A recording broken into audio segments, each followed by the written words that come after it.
ये मामला हमीरपुर जनपद के मुस्कुरा विकास खंड बिहुनी गांव का है, जहां संचालित गंगा गिरजा शिक्षण संस्थान पर आरोप है कि विद्यालय बिना अनुमति 12वीं तक कक्षाएं संचालित कर रहा है। इसी विद्यालय में पढ़ने वाली 12वीं की छात्रा रागनी आज खुद को ठगा महसूस कर रही है। रागनी का कहना है कि वह कक्षा 9 से लगातार इसी स्कूल में पढ़ रही थी। इस साल उसे 12वीं बोर्ड परीक्षा देनी थी। उसके पिता ओम प्रकाश, जो मजदूरी कर परिवार का पेट पाल रहे हैं, उन्होंने जैसे तैसे कर पूरे साल की फीस जमा की। रागनी का सपना था कि वह पढ़ लिख कर एक मुकाम हासिल करे और अपने पिता का सहारा बने, लेकिन जब बोर्ड परीक्षा का समय आया तो उसे पता चला कि उसका यूपी बोर्ड में रजिस्ट्रेशन ही नहीं करवाया गया। ना एडमिट कार्ड मिला, ना परीक्षा देने का मौका। आरोप है कि विद्यालय प्रबंधन ने फर्जी तरीके से उसके प्रैक्टिकल भी कराए और बार बार आश्वासन दिया कि सब प्रक्रिया पूरी हो चुकी है, लेकिन हकीकत तब सामने आई जब परीक्षा शुरू हो गई और रागनी परीक्षा केंद्र तक नहीं पहुंच पाई। एक गरीब मजदूर पिता की आंखों में आज बेबसी है। बेटी की मेहनत और उम्मीदों पर जैसे किसी ने ताला डाल दिया हो। रागनी का कहना है कि अब उसे कुछ समझ नहीं आ रहा, उसका एक साल कौन लौटाएगा। रागनी कौन सी कक्षा में पढ़ती है?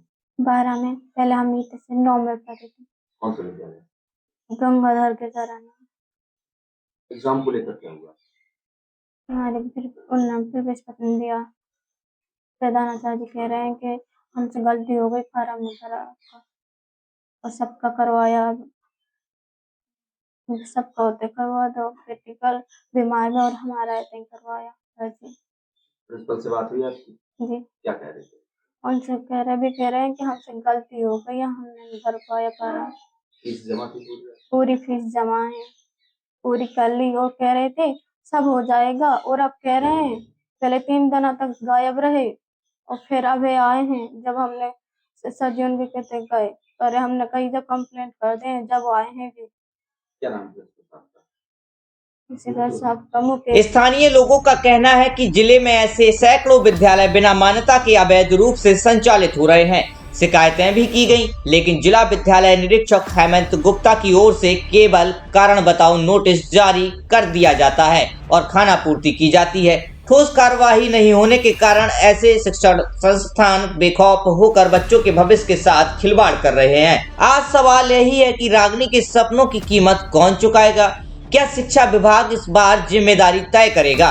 क्या अवैध रूप से चल रहे विद्यालयों पर सख्त कार्रवाई होगी या फिर किसी और गरीब की बेटी इसी तरह सिस्टम की लापरवाही का शिकार बनेगी? एक ओर सरकार शिक्षा को लेकर तमाम नीतियां और तमाम तरह के आदेश पारित करती है, वहीं दूसरी ओर विभागीय अधिकारियों की लापरवाही के चलते जो निजी संस्थान हैं, जो बगैर मान्यता के संचालित हैं, वो कहीं ना कहीं बच्चों के भविष्य के साथ लगातार खिलवाड़ करते हुए नजर आ रहे हैं। ऐसा ही एक मामला सामने आया हमीरपुर जनपद के मुस्कुरा विकास खंड के बिहुनी खुर्द गांव में। मैं फिलहाल मौजूद हूँ विद्यालय के बाहर।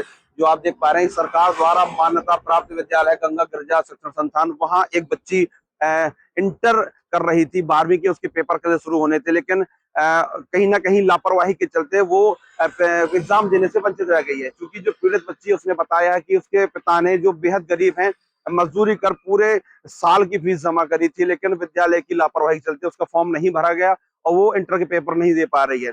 कई बार ऐसे ही मामले तमाम पहले भी जिले में सामने आए हैं। कई बार डीआईओएस महेश गुप्ता जी से शिकायत भी करी गई है, लेकिन कहीं ना कहीं उनके ढुलमुल रवैये के चलते, उनकी लापरवाही के चलते ऐसे विद्यालयों पर कार्रवाई नहीं हो पाती है, जिसका खामियाजा एक गरीब बेटी को भोगना पड़ रहा है, जो इसकी एक वानगी आज इस विद्यालय में देखने को मिली है। अब सवाल उठता है कि आखिर जो उसकी पूरी साल बर्बाद हुई है, इसकी जिम्मेदारी कौन लेगा और क्या डीआईओएस इस बार कार्रवाई करेंगे इस विद्यालय पर? ये सोचने वाला विषय होगा।